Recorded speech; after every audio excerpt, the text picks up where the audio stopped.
하루의 이야기는 화려한 무대에서 시작되지 않는다. 그를 가장 먼저 설명하는 단어는 우승 후보도 아니고 비주얼도 아니며 바로 아버지의 부재다. 그는 어느 날 갑자기 아버지를 잃은 사람이 아니었다. 태어난 지 몇 달 되지 않았을 때 부모가 이혼했고 그때부터 하루의 삶에는 아버지라는 이름이 사실상 존재하지 않았다. 방송에서 하루는 담담하게 말했다. 저는 아버지를 한 번도 본 적이 없습니다. 이 한마디는 단순한 가족사 고백이 아니라 그의 인생 전체를 관통하는 가장 깊은 상처였다. 더 냉정한 사실은 그 부재가 잠시 떨어져 지낸 시간이 아니라 완전한 단절이었다는 점이다. 아버지는 경제적 도움도 남기지 않았고 정서적 위로도 주지 않았으며 연락이나 설명조차 남기지 않은 채 하루의 삶 밖으로 사라졌다. 어린 하루에게 아버지는 그리워할 얼굴조차 없는 공백이었다.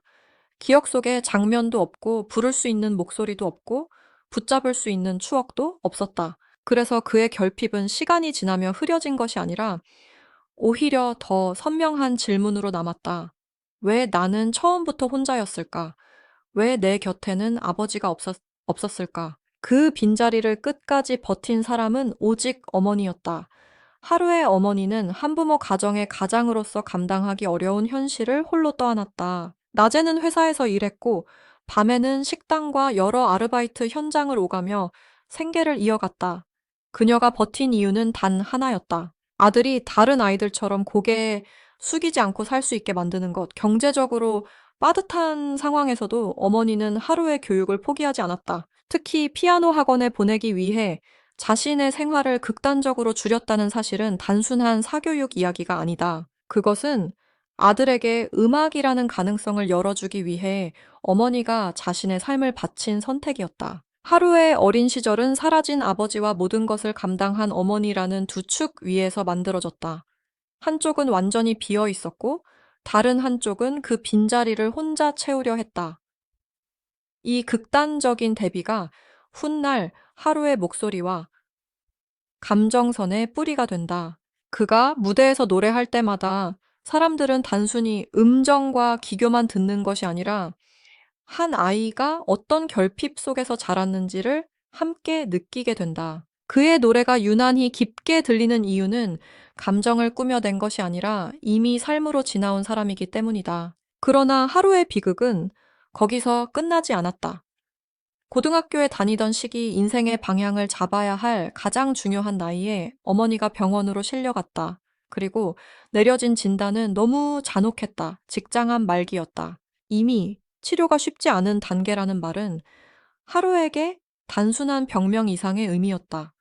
그것은 지금까지 자신을 지켜준 유일한 사람이 무너지고 있다는 선언이었다. 언제나 강해 보였던 어머니가 병실에 누워있는 모습을 보며 하루는 처음으로 세상이 한순간에 끝날 수 있다는 감각을 마주했다. 그때 하루는 아직 17세에서 18세 사이의 청소년이었다.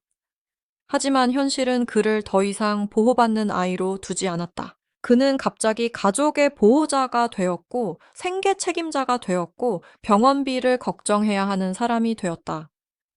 낮에는 학교와 연습실을 오가며 미래를 붙잡으려 했고 해가 지면 곧장 식당으로 향했다. 저녁 6시부터 다음날 새벽 4시까지 일하고 제대로 잠들지 못한 채 다시 학교로 가는 생활이 반복됐다. 그것은 평범한 학생의 하루가 아니었다. 살아남기 위해 시간을 쥐어짜야 했던 어린 가장의 시간표였다. 그는 병원비와 생활비를 마련하기 위해 어떤 일도 마다하지 않았다. 몸은 지쳐갔고 마음은 계속 무너졌지만 하루를 붙잡은 이유는 분명했다. 어머니를 살리고 싶었다. 자신을 위해 모든 것을 포기했던 사람을 이번에는 자신이 지키고 싶었다. 그러나 병은 기다려주지 않았다. 시간이 갈수록 어머니의 상태는 악화됐고 어느 순간 병원은 치료보다 이별을 준비해야 한다는 현실을 알려주었다. 하루가 버티고 있던 희망은 점점 더 작아졌고 끝내 기적은 오지 않았다. 어머니가 세상을 떠나기 직전 하루에게 남은 시간은 단 30분이었다. 그 30분은 그의 인생에서 가장 짧았지만 가장 길게 남은 시간이었다. 두 사람 사이에는 거창한 말이 없었다. 마지막 인사를 해야 한다는 사실은 알았지만 막상 입은 떨어지지 않았다. 어머니는 아들을 바라보며 눈물을 흘렸고 하루도 아무것도 하지 못한 채 곁에서 울었다. 미안하다는 말도 고맙다는 말도 더 살아달라는 말도 모두 늦어버린 것처럼 느껴졌다. 그렇게 어머니는 조용히 세상을 떠났다. 그날 이후 하루는 19세의 나이에 완전히 혼자가 되었다. 태어날 때부터 없었던 아버지, 마지막까지 자신을 지켜주던 어머니까지 사라진 순간 그는 법적으로도 감정적으로도 고아가 되었다. 이 상실은 단순한 슬픔이 아니었다. 한 사람의 인생 방향을 완전히 바꿔놓는 사건이었다. 하지만 하루는 그 자리에서 무너지기만 하지 않았다. 그는 도망치는 대신 노래를 선택했다. 살아남기 위해, 기억하기 위해, 그리고 어머니를 잊지 않기 위해 음악을 붙잡았다. 사실 하루는 어린 시절부터 음악과 연결되어 있었다. 한때 하이브에서 연습 생활을 한 경험도 있었다. 혹독한 트레이닝 속에서 기본기를 다졌고 무대 위에서 어떻게 서야 하는지도 배웠다. 그러나 아이돌이라는 길은 그의 삶과 완전히 맞아떨어지지 않았다. 결국 그는 방향을 틀어 트로트를 선택했다. 이 선택은 단순한 장르 변경이 아니었다. 트로트가 가진 한 이별, 가족 그리움의 정서가 하루의 삶과 가장 가까웠기 때문이다. 그는 감정을 연기할 필요가 없었다.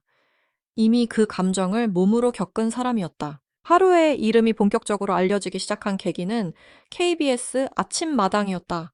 그 무대에서 그는 노래를 부른 것이 아니라 자신의 삶을 쏟아냈다. 한 곡 한 곡이 어머니에게 보내는 편지처럼 들렸고 그 진심은 시청자들에게 그대로 닿았다. 아무 배경도 없이 오직 실력과 이야기만으로 올라온 그의 모습에 대중은 빠르게 반응했다. 언론은 그를 트로트의 신데렐라라고 부르기 시작했다. 그 표현 안에는 화려한 성공보다 더 강한 의미가 담겨 있었다.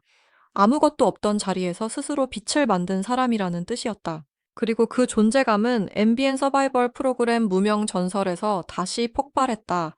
하루는 첫 무대부터 단순한 참가자가 아니라 강력한 현상처럼 등장했다. 아이돌을 떠올리게 하는 비주얼, 흔들림 없는 기본기, 그리고 한 소절마다 밀려오는 감정이 동시에 터졌다. 그는 심사위원 전원에게 최고 평가를 받는 올탑을 기록하며 단숨에 우승 후보로 떠올랐다.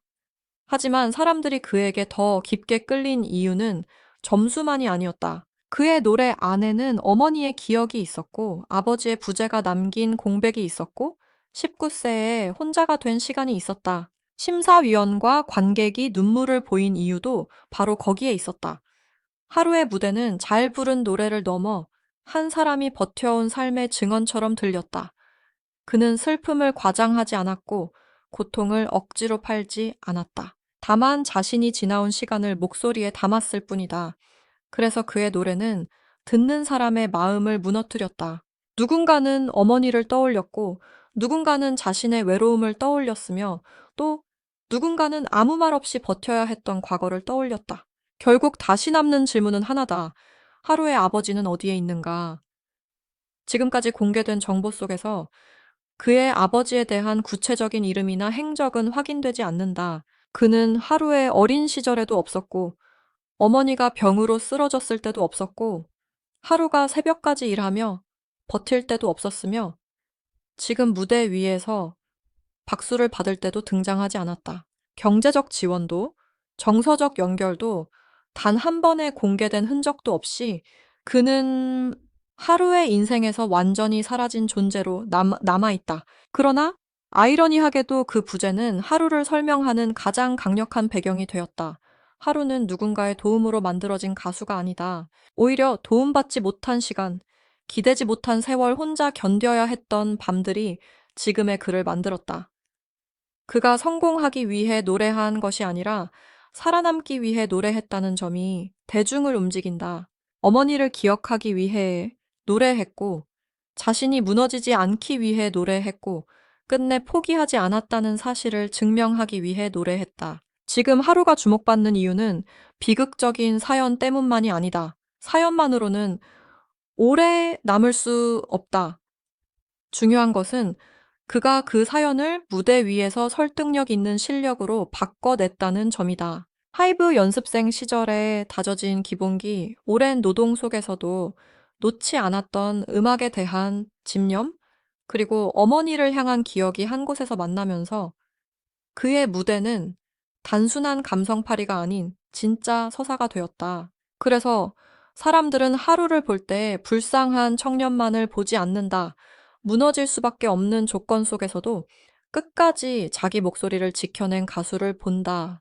특히 무명 전설에서의 첫 무대는 하루의 현재 위치를 상징적으로 보여주었다. 그는 더 이상 누군가의 빈자리를 설명해야만 하는 사람이 아니었다. 자신의 이름으로 평가받는 가수였다. 심사위원 전원이 최고 평가를 보낸 순간 그 장면은 하루 개인의 성취를 넘어 어머니가 지켜주려 했던 아이가 마침내 세상 앞에 당당히 선 순간처럼 보였다. 어린 시절 피아노 학원비를 마련하기 위해 자신을 줄였던 어머니의 선택 새벽, 4시까지 일하던 아들의 시간, 병실에서 나누지 못한 마지막 말들이 모두 그 한 부대 안으로 모여든 듯했다. 대중이 하루에게서 발견한 것은 완벽한 가족의 이야기가 아니라 불완전한 삶을 견딘 사람의 진심이다. 그는 아버지의 이름으로 설명되지 않고 어머니의 희생만으로 소비되지도 않는다. 가장 중요한 것은 그가 그 모든 상처를 지나 지금 자신의 목소리로 서 있다는 사실이다. 그래서 하루의 이야기는 단순한 스타 탄생기가 아니다. 이것은 아버지의 부재에서 시작해 어머니의 희생으로 버텼고 17세와 18세의 노동십구 새해의 상실, 그리고 무대 위에 눈물로 이어진 한 사람의 생존 기록이다. 그는 완벽한 출발선에서 시작하지 않았다. 오히려 잃는 것부터 배운 사람이었다. 하지만 무너진 자리에서 다시 일어났고 그 상처를 숨기지 않고 노래로 바꾸었다. 바로 그 이유 때문에 하루는 단순한 참가자를 넘어 자신의 삶으로 전설을 써 내려가는 가수로 기억되고 있다.